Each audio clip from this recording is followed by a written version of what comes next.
リンクスタート。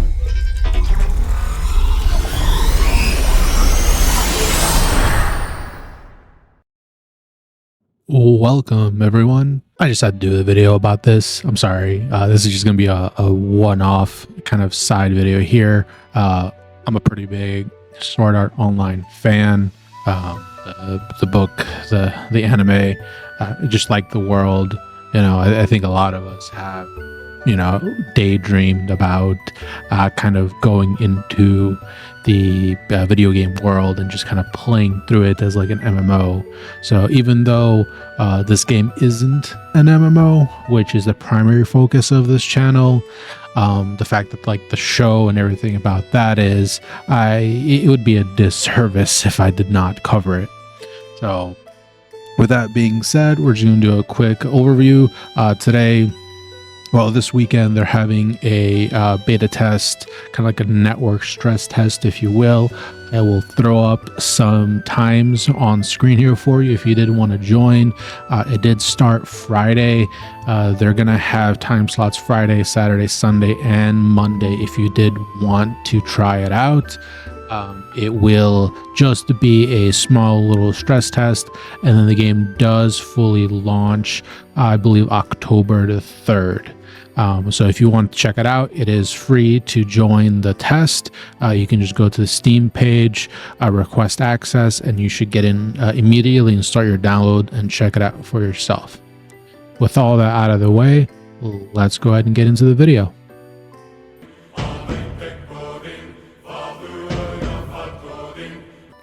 Before we start with the actual content, I did want to get this out of the way. The interface does lend itself better towards using a controller to interact with it. Some of the menu options, navigating them, confirming game modes, things like that. You do have to switch from using your mouse and clicking to then using your keyboard to pressing enter and backspace and tab and things like that. So just be aware of that. I think maybe as a whole, this game would probably play better on a controller than it would mouse and keyboard. The game is also cross-platform, so you can play it on console as well. You can play it on Switch, Xbox, and PlayStation. Starting off with the lobby here, this is where you'll be able to see all the characters you have collected. They're unlocked via just progressing through the story mode. This is where you'll be able to also select your different game modes, go into the crafting, the settings, setting up your player card and things like that, which we'll go over in just a moment here. Kicking it off with the character screen. Now I will pause this for a quick moment. During the beta test of the game, we are limited to the characters that we can actually play, which will be the ones on screen here. But during the live game, when it does come out in October the 3rd, I believe, as you play through the game, you'll unlock more characters, which I'll show on the screen right there. So we'll have a wider selection then. Coming over to the character equipment screen, we got your standard RPG elements.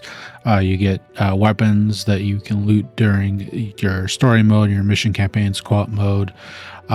Passive skills here as well.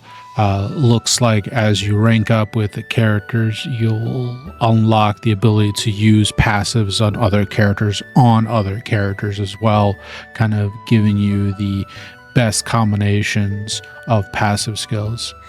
It looks like you can do that for 2 of them right here. And does that? Yeah, it looks like it is the same characters as well, which you currently have. Moving over to the appearance tab. Since this game uses characters from the actual show instead of your custom character, you do have costumes to kind of show yourself off, because having like 20 Kirutos on screen with all the black, the same black jacket and the same swords, it's kind of boring. So we have some customization there. They did also give us this player card feature. which kind of allows you to show off your account progress. We do have some badges that you can place here. These just kind of show off your kind of primary characters, which ones you've played a lot with, which ones you have the most experience with. You'll get badges as more you play with them. I'm sure later on they'll add more with different requirements. You can kind of set your preferred characters. It looks like there's slots for 2 of them. You can also include tags to determine what kind of play style you have, if you're an attacker, defender, if you want more hardcore content, if you want casual content, stuff like that, or, if you have higher play time. We can also modify the character card picture, so we can set different kinds of borders. I'm hoping that you'll be able to unlock more borders as you progress, either through achievements or the story, things like that. Same thing for your backgrounds. We can also set preferred characters. We can customize their poses. We have facial expressions as well. I don't know if this one will get more, but one can hope. We can also position the character how we want on the cards. We have full tilt rotation control. We can even flip them mirror wise as well, depending on what direction we want them to face. We can also even show their equipment looks like. If you don't like their kind of story default attire, you can use the costume that you have equipped. And it looks like there's also an option for a second character as well. Coming back to the lobby, we'll take a look at some of the game modes available to us. Now, unfortunately, this beta did not include any parts of the story, so we can't really judge any of that. The co-op or online multiplayer for the game, it does bring in vibes of like Grand Blue Fantasy Relink, some MOBA aspects like from League of Legends, some Battle Royale, and then some kind of Dark Souls vibes as well, with the Estus Flask kind of for self-healing, temporary equipment during play sessions, things like that. Some of the multiplayer co-op modes are the co-op quest, where you kind of run through a scenario. There are a few different ones you can run through, and then at the end you'd have a boss battle. And then the other one is a co-op boss fight, where you just start off at a big, giant kind of raid type boss fight. Now, all these play modes, these co-op play modes, are 20 players. There are 5 groups, each with 4 players. In the co-op quest mode, all of the 5 groups start in separate locations, work through objectives, and then eventually they will all meet up in the same location, fighting the boss at the end. In the co-op boss fight, though, all 5 groups actually start in the boss arena at the same time, and then they'll do objectives in that room while trying to kill the boss at the same time. When you do get into a game, if you do have a favorite character selected, it will default you to that character. That way someone else doesn't kind of take it from you. Otherwise, you can select the character there. You do then get to switch out your character's equipment, depending on what kind of content you're doing. If you're doing, let's say, a boss fight, you may need some resistances or some damage, elemental damage. And so you can switch that out there. That way you don't have to keep doing it in the lobby. Now, I will note that currently the network test, the online mode, does need some work. As you saw right there, as I loaded into this little kind of waiting room, there was a huge lag spike. And I'll let you know that is not just a one-time thing. It does happen frequently. All right, let's go ahead and get some gameplay. We won't be touching on all of the characters. We will be going through some of the roles, though, to kind of see what their differences are, if there are any differences. The first one we're going to be rolling into is actually the ranged class. And I'll be playing as Shion. She is my favorite character from the franchise, and I do also like bows or any kind of like sniper weapon, so I'll be trying that out first. And we won't really go too in depth with this. We'll just do kind of like a quick recap of how it works, how's the aiming, all that kind of thing. So with the ranged sniper characters like this one, it was fun to play, but the zoom in auto lock function was kind of wonky, and you'll notice it happening here and there, where when you right click, just like in an FPS game, to do that little zoom in, sometimes it'll lock in on the target, and it'll lock in on weird spots like a foot, like right there, or a shoulder or something. Other times it's good, and it'll do a lock on the head, which is great, getting that critical headshot, getting that nice big number. So that's something that they do need to work on. I checked in the setting, there really wasn't a on-off option for it at all. So maybe, they could add that. Other than that, I think the sniper kind of playstyle works very well. Unfortunately, this was the only one, so I wasn't able to test any of the other ones. But as long as they kind of correct that feature, I think we'll be good to go on this role or archetype, class type, whatever you choose to call it. Going into some of the skills for the characters, this is primarily the same for all of them that I've played. We do have our kind of 4 skills. You'll see in the bottom right there under that glowing advanced skill available. We do have for mouse and keyboard, it's going to be your number 4, which is your Estus Flask type of ability. You have a limited use of them. Right now you can see by the number 3, I can only use it 3 times, and that'll heal your character. Once you're out, you're out. Certain things in the world will refresh that for you or give you an additional charge, but you do start off with 3. And then going from left to right, you have 1, 2, and 3. As you level through your ambitions, you will gain the ability to unlock them in whichever order you want. And depending on your character, they'll do different things. For Xion here, for example, her number 1 ability on the left kind of does a spread shot in front of her. Her number 2, which is kind of the one in the middle at the top, will toss out this kind of flying saucer or disc that ends up exploding. And then her number 3, she kind of takes a knee, does like a charged up shot, and I believe gets a buff as well. And then there is an ultimate skill, which is that yellow kind of icon at the bottom as well. That'll be for your on mouse and keyboard, it'll be your number 5.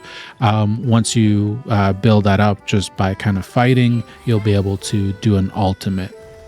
All the characters have that same layout.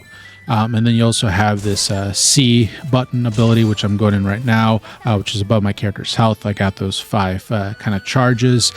Each character has a unique kind of gimmick with them. For Xion here, she gets kind of those sniper shots.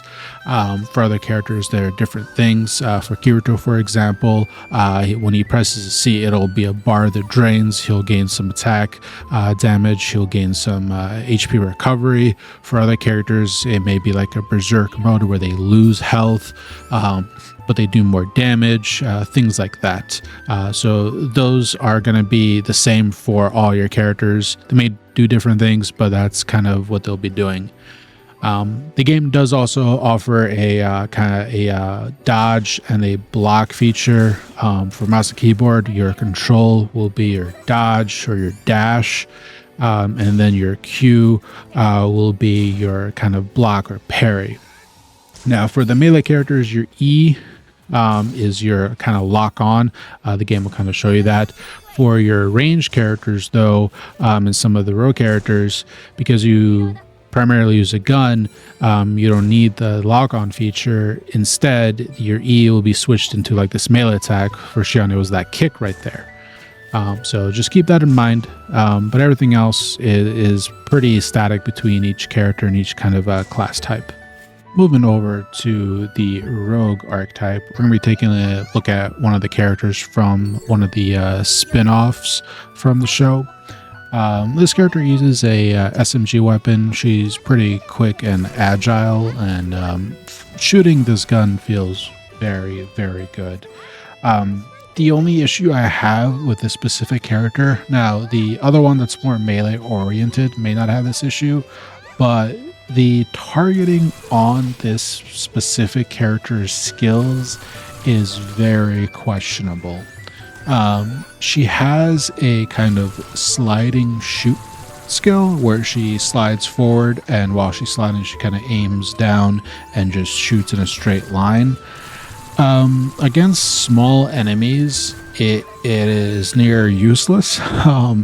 You can't aim it, you can't move the direction of the slide. Once you activate the skill, she just goes, and you just kind of have to wait for it to finish, and really that's about it.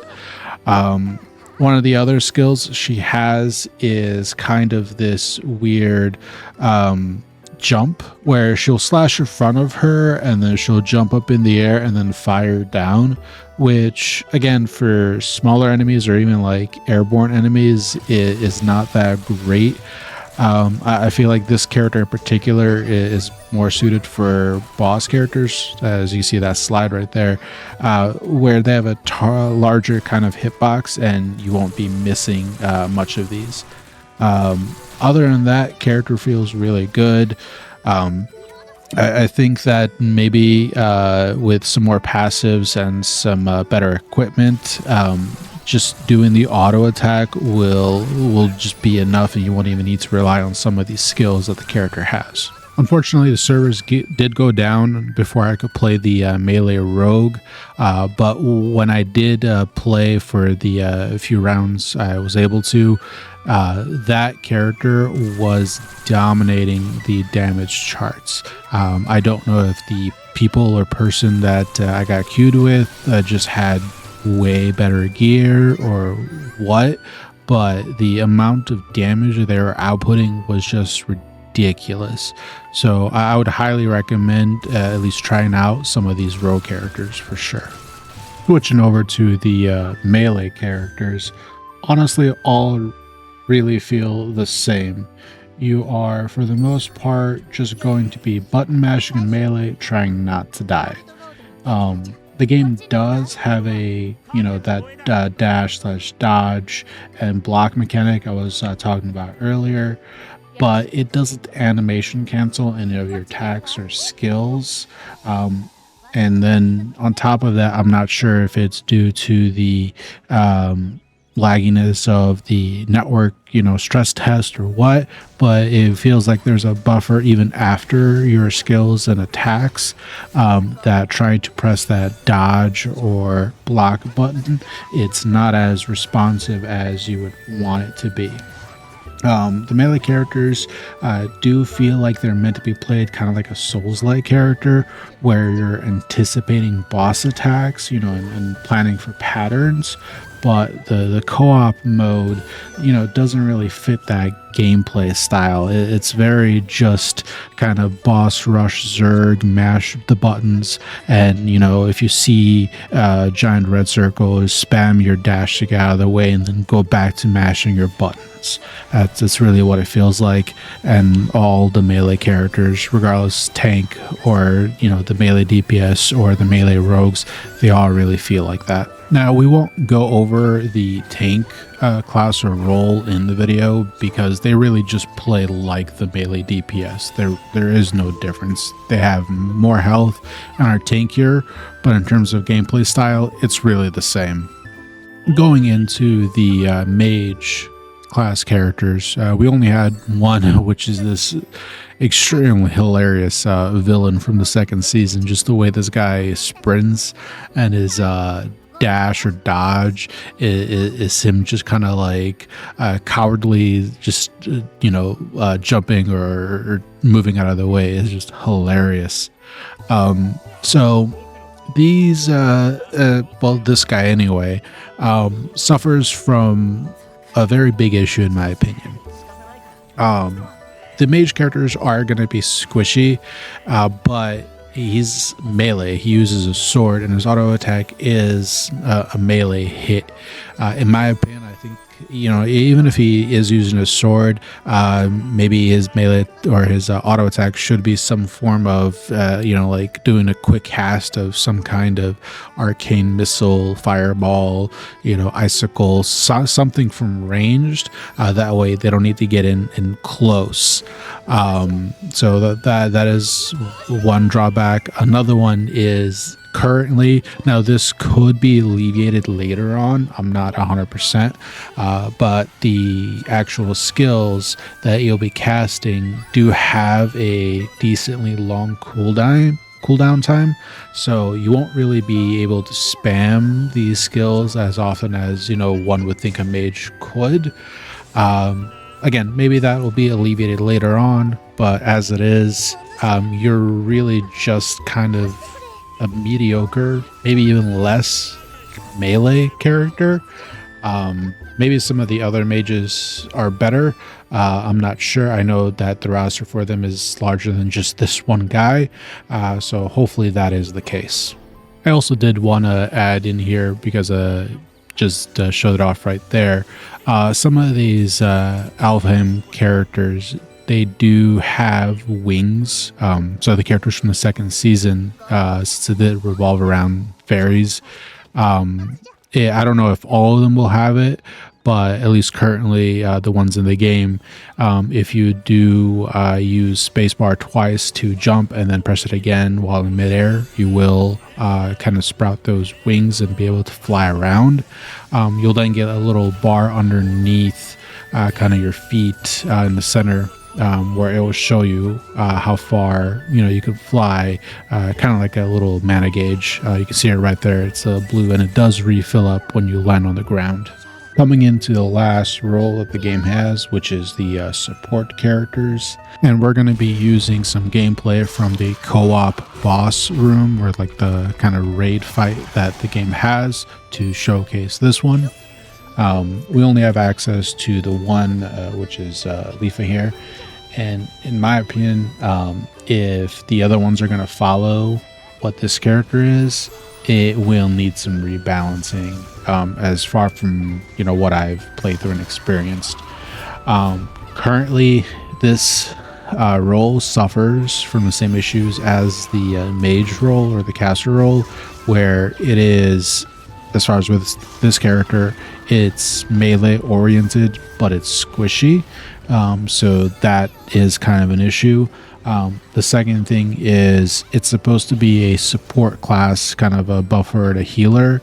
The only heal that this particular character has is on its third skill, which has a very long cooldown.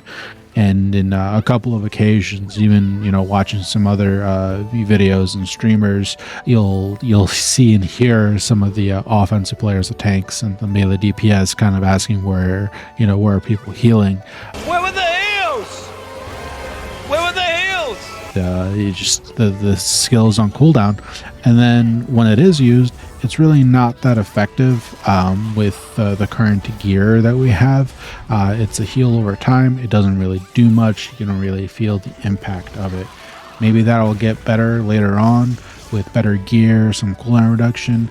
I'm not too sure, but that's kind of where we're at with the support character as it is.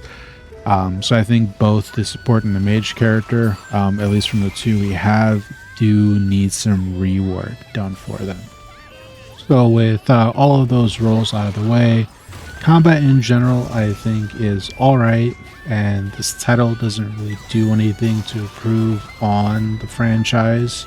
It feels similar to the previous titles, or if you've played the solo leveling mobile game, the combat feels similar to that. I think you might have a better time playing one of the melee characters instead of one of the ranged characters, honestly. All in all, I thought it was a fun experience. We weren't able to test any of the story mode parts, which kind of sucks. Would have been really good to see what that had to offer. However, if you asked me, Fate, should I pick this game up or should I pick up, let's say, Grand Blue Fantasy Relink, I would say to pick up Grand Blue, honestly. This game still has a ways to go. There is a very clear lack of polish when comparing those two games, and I think it's a fair comparison. They are very similar in what they do. They both have a campaign you go through, then they both have kind of online co-op where you play as a character instead of a customized character, and you just do a boss fight, and some of them have kind of like a longer little dungeon, but that's really about it. So I think the comparison is fair. And again, if your choice is between those two games, I would go with Grand Blue. If you are a diehard fan though of Sword Art Online, I don't think you can really go wrong with this title. They did also release a roadmap kind of teasing future content, so that's good that the developers have that in mind as well. Again, not terrible, not that great, nothing too impressive. I think that's a little bit of a letdown. In my opinion, there's so much you can do with this franchise, with this IP, that I'm just shocked that a bigger company hasn't picked this up and invested, some serious funds into making either a MMO or just a kind of way better co-op experience than what we currently have. So, with all that being said, I'm going to go ahead and let the rest of this raid fight play out if you want to watch it. Thank you all for watching. This was Fate. If you did like the content, please like and subscribe, and I'll see you on the next one.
したぞ。弱点が露出したはずじゃ。